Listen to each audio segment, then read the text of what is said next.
মিনাসান konnichiwa express নিও training সেন্টারের পক্ষ থেকে আপনাদের সকলকে স্বাগতম। যারা আমার চ্যানেলটি এখনও সাবস্ক্রাইব করেননি তারা আমার চ্যানেলটি সাবস্ক্রাইব করে রাখবেন, যারা করেছেন তাদেরকে অসংখ্য ধন্যবাদ। আপনাদের আজকে যে টপিকস সেটা হচ্ছে জাপানে স্টুডেন্ট ভিসা ও জব ভিসায় জুম বা স্কাইপে যে ইন্টারভিউর প্রশ্নগুলো করা হয় সেগুলোর জন্য যেসব ভোকাবুলারির প্রয়োজন হয় সেগুলোর ব্যাখ্যা সহ আলোচনা করার পার্ট নাম্বার 6। বলে রেখেছি, যা না জানলে আপনি ইন্টারভিউতে বসতে পারবেন না। তাহলে কতটা গুরুত্বপূর্ণ বুঝতেই পারছেন। চলুন শুরু করা যাক। আজকে আমরা 6 নম্বর পার্টে আছে আমাদের প্রথমেই যে ওয়ার্ডটা আছে খুবই ইম্পর্টেন্ট, স্টুডেন্টদের জন্য খুবই ইম্পর্টেন্ট। হোসোনিন। হোসোনিন অর্থ হলো স্পন্সর বা গ্রান্টার। এইটা নিয়ে আপনাকে অনেক কোশ্চেন করবে, তো এইটার বিষয়ে আপনাকে ভালোভাবে আয়ত্তে আনতে হবে। হোসোনিন হচ্ছে স্পন্সর বা গ্রান্টার।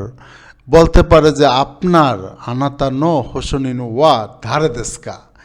এই হোসোনিন কে, মানে আপনার যে হোসোনিনটা হবে সে কে, এটা আপনার হচ্ছে চিচি হতে পারে, হা হতে পারে, মানে মা হতে পারে, বাবা হতে পারে। ঠিক আছে, চিচি মানি বাবা, হাহা মানি মা।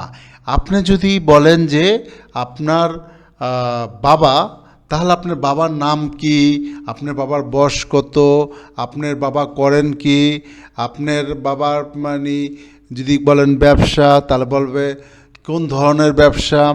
এই যে ব্যবসার কথা বলতেছি, মানে আপনার বাবার সম্পর্কে আপনার ডিটেলস জানতে হবে। আপনার বাবার জন্ম কত সালে, এটাও প্রশ্ন করতে পারে। আপনার বাবার মাসিক বেতন কত, আপনার বাবার ইনকাম কেমন, সব কিছু এই হোসেনিনটা কোশ্চেন করে নর্মালি যখন আপনি গ্রান্টার বলবেন। তো এটা অবশ্যই আপনার মনে রাখতে হবে। হোসেনিন অর্থ হলো স্পন্সর বা গ্রান্টার। প্রশ্ন হতে পারে এরকমভাবে, আনাতা নো হোসেনিন ওয়া ধারে দেশকা। ঠিক আছে, মানে হোসেনকে তখন বলবেন যে আপনার হোসেনিন হচ্ছে হলো চিচি দেশ। তখন ও চিচি দেশ বলো, ও তো সান বলবে আপনার বাবার নাম কি, বয়স কত, এরকম। ওকে, তারপর আসলো কানকেই। কানকেই মানে সম্পর্ক, মানে কোনো কিছুর সাথে সম্পর্ক, মানে সম্পর্কে জিজ্ঞাসা করতে পারে যে জাপানে কোনো আত্মীয় স্বজন আছে কি না, বা এই সম্পর্কে বলুন, এটা সম্পর্ক মানে রিলেটিভ টাইপের। তো কানকেই এই টাইপের প্রশ্ন আছে, আপনারা অবশ্যই ইন্টারভিউর কোশ্চেনে পেয়ে যাবেন। তারপর লেখা আছে দোন্না সোবাই। দোন্না সোবাই মানে হচ্ছে হলো কী ব্যবসা বা কোন ধরনের ব্যবসা বোঝায়, ব্যবসা বোঝাচ্ছে দোন্না। কী লেখা আছে? দোন্না সোবাই, মানে বাংলা লেখা দেওয়া আছে আপনাদের জন্য। তারপর ছিল আনো কাতানো। আনো কাতানো মানে ওই ভদ্রলোকের। আনো কাতানো মানে হলো ওই ভদ্রলোকের। তারপর লেখা আছে কেকিউ। কেকিউ মানে হলো মাসিক বেতন। প্রশ্নগত কেকিউ ওয়া ইকুরা দেশকা কত, এরকম কিছু বোঝাতে পারে। মাসিক বেতন কত, ইকুরা মানে হলো কত। তারপর ধারে গা, মানে ধারে গা মানে কে, ধারে গা মানে কে। তারপর গাকুহি। গাকুহি মানে টিউশন বা স্কুল ফি, যেটা বোঝায় টিউশন ফি কত। এগুলো তো অবশ্যই আপনার টিউশন ফি আপনার জানতে হবে। স্কুলে টিউশন ফি জানলেন, বা আপনার টিউশন ফি কে দিবে, এরকম কিছু। তেনকি মানে আবহাওয়া। এই আবহাওয়া নিয়ে অনেক কোশ্চেন করতে পারে। কিউয়া তেনকি বা কিউ নো তেনকি ওয়া দো দেশকা। আজকের আবহাওয়া কেমন, গতকাল আবহাওয়া কেমন ছিল, কিনো নো তেনকি ওয়া দো দেশ তাকা কেমন ছিল। মানে এই যে তেনকি তেনকি আবহাওয়ার সঙ্গে হারে দেশ, কুমোরি দেশ, আমে দেশ, এই যে জিনিসগুলো আপনার ইন্টারভিউতে ফেস করতে হবে। তেনকি মানে কি, আবহাওয়া জেনে রাখুন। সুকিনা তাবে মনো মানে হলো প্রিয় খাবার। যেটা আপনি যখন জিজ্ঞাসা বলবেন ইন্টারভিউতে, তখন আপনি বলতে পারেন সুকিনা তাবে মনো ওয়া। আপনার প্রিয় খাবার কি হতে পারে? অনেকে বিরিয়ানি বলে। যা বলতে মন চায় সেটা আপনি নোট করে রাখবেন। তাহলে এটাও কিন্তু ইন্টারভিউ কোশ্চেন, একটা গুরুত্বপূর্ণ ভোকাবুলারি। কুদামনো ফল।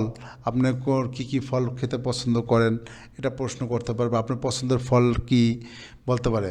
তারপর শাস্য, মানে আপনি যখন ইন্টারভিউ দিতে পারেন, আপনার গায়ে যদি কোনো একটা শার্টের আর থাকে, যখন এটা সাদা হতে পারে, শিরো বা কুরো বা আঁকা, বা এর যে কোনো কালার হতে পারে। ঠিক আছে, এইরকম প্রশ্ন করলে তখন এই যে ইরো মানে রং, শার্ট সাদা কালো লাল নীল সবুজ যা আছে এই বিষয়ে আপনার জানতে হবে। আপনি ইন্টারভিউতে বসলে তখন হলো ওই শার্টের কালারও আপনার জানতে হবে। এই যে সাসু সাসু নো ইরো মানে এটা কেন লিখছি, কারণ এই টাইপের প্রশ্ন করেছে বিদায় লেখা হয়েছে। আসা কেসা, আসা মানে সকাল, কেসা মানে আজ সকাল। আপনাকে প্রশ্ন করতে পারে যে আজ সকালে কি খেয়েছেন, আজ সকালে কখন উঠছেন, মানে ওকি মাস মানে ওঠা, তাহলে মানে কি ওকি মাস মানে মানে ঘুম থেকে ওঠা যেটা বুঝাইছে। তা আপনাকে আসা এবং কেসা প্রশ্ন থাকবে। আজকে মানে বলতে পারে যে কেসা সকালে, আজ সকালে নান যিনি ওকি মাস তাকা, আজ সকাল কয়টা উঠেছিলেন, নান জি নি মানে কয়টায়, ওকি মাস তাকা আজ সকাল কয়টায় উঠেছিলেন। এরকম কোশ্চেন আছে, আরও বেশি আছে। মানে এটা মানে আমি ব্যাখ্যা করতেছি আপনাদের বোঝানোর জন্য কেন এটা পড়বেন, এই ভোকাবুলারি আপনার কেন দরকার সেটার জন্য। তাবেদ মাস্তাকা মানে খেয়েছেন কি, আপনি যদি মানে ইন্টারভিউতে জিজ্ঞাসা করতে পারে কেসা আজ সকালে গোহানো তাবে মাস্তাকা মানে ভাত খেয়েছেন কি, বা পান ও তাবে মাস্তাকা মানে রুটি খেয়েছেন কি, বা নানি ও তাবে মাস্তাকা কি খেয়েছিলেন, নানিও তাবে মাস্তাকা কি খেয়েছিলেন। মানে এই যে তাবে মাস্তাকা কেন আপনাকে মুখস্থ করাচ্ছি আমি, কারণ হচ্ছে এই টাইপের কোশ্চেন আপনি ইন্টারভিউতে পাবেন। এটা এই যে পর্বগুলো শেষ করুন, তারপর হলো কোশ্চেন আকারে পর্বগুলো আসবে। আর আমার এই সিরিজটা আমি যতটুকু করতেছি স্কুলে অ্যাম্বাসি ইন্টারভিউতে, এই সিরিজ যে দেখবে পুরোপুরি ভালো করে দেখবে এবং পড়বে, তার আর কোনো ইন্টারভিউতে কেউ তাকে ঠেকাতে পারবে না। এখানে অনেক ভিডিও আসবে ইনশাল্লাহ। হ্যাঁ, তারপর আসি পান, পান মানে পাউরুটি। আর তামাগো, তামাগো মানে ডিম। আপনি সকালে কি খাইছেন, আপনি বলতে পারেন পান তো তামাগো তো গোহানো তাবে মাছ।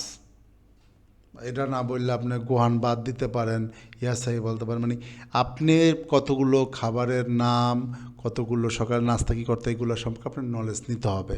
নর্মালি আমি দুইটা জিনিস দিয়েছি, দুইটা জিনিস দিয়ে আপনি অ্যান্সারটা কাভার করতে পারবেন। সেই জন্য দৌয়াত্তে, দৌয়াত্তে মানে কীভাবে, দৌয়াত্তে আপনি প্রশ্নগত বাসায় থেকে কিভাবে এখানে এসেছেন।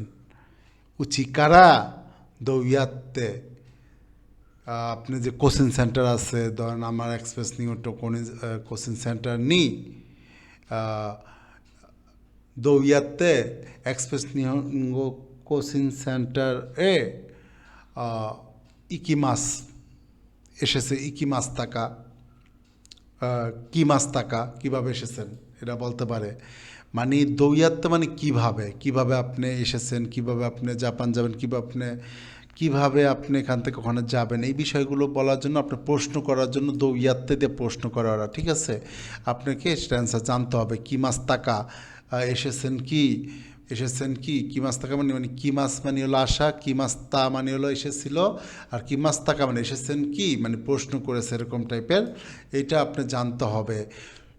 সৌরাই, সৌরাই মানে হচ্ছে কি, সৌরাই মানে হচ্ছিল, সৌরাই মানে ভবিষ্যৎ বোঝায়। সৌরাই নো ইউমে, সৌরাই নো ইউমে, ইউমে মানে স্বপ্ন, আপনার ভবিষ্যতে স্বপ্ন কি এটাও জিজ্ঞাসা করতে। সৌরাই নো ইউমে ওয়া নান্দেস্কা, এই যে বিষয়গুলো বলতেছে এগুলো খুবই ইম্পর্ট্যান্ট। তারপর বলছে যে নিহঙ্গ গাক্য মানে নিহঙ্গ গাক্য, আপনি নিহঙ্গ গাক্যতে ভর্তি হয়েছেন কিনা, নিহঙ্গ গাক্যর নাম কি এগুলো জানতে হবে। তাই শকু, তাই শকু মানে হলো অবসর, অবসর সময় আপনি কী করেন। তাই শকু নানি ও সীমাস্কা মানে কী করেন, নানি ও সীমাস্কা মানে কী করেন, এই টাইপের প্রশ্ন করতে পারে। তো এখন আপনার তো শিখতে হবে, তো সম্পূর্ণ নিজের কনফিডেন্স বাড়ানোর জন্য ভালোভাবে শিখতে হবে। তো আশা করি আজকের পর্বটা বুঝতে পারছেন। নেক্সট পর্বে আবার নতুন নতুন ভোকাবুলারি যোগ হবে, এবং কি এখানে আপনি ভিডিও পেয়ে যাবেন। অলরেডি যে ভিডিওগুলো দেওয়া আছে দেখুন, অলরেডি আমি 5 পর্যন্ত ভিডিও, 4-5 পর্যন্ত ভিডিও আপলোড করা হয়ে গেছে, এই 6 পর্ব হয়ে যাবে। তো সবাই একটু গুরুত্ব সহকারে ভিডিওগুলো দেখবেন এবং কমেন্ট করবেন। আপনাদের কমেন্ট আশা করি, দেখেন কোনো কমেন্ট নাই, আপনারা মানে 2 জন দেখেছে 16 ঘন্টায়। তো এগুলো আপনারা দেখতে থাকুন আস্তে আস্তে। দেখার পর যারা কোনো প্রশ্ন থাকে আমার করতে পারেন, আমি আপনাদের প্রশ্নে অ্যান্সার দেওয়ার জন্য প্রস্তুত আছি। ধন্যবাদ সবাইকে, সায়নরা, ভালো থাকবেন।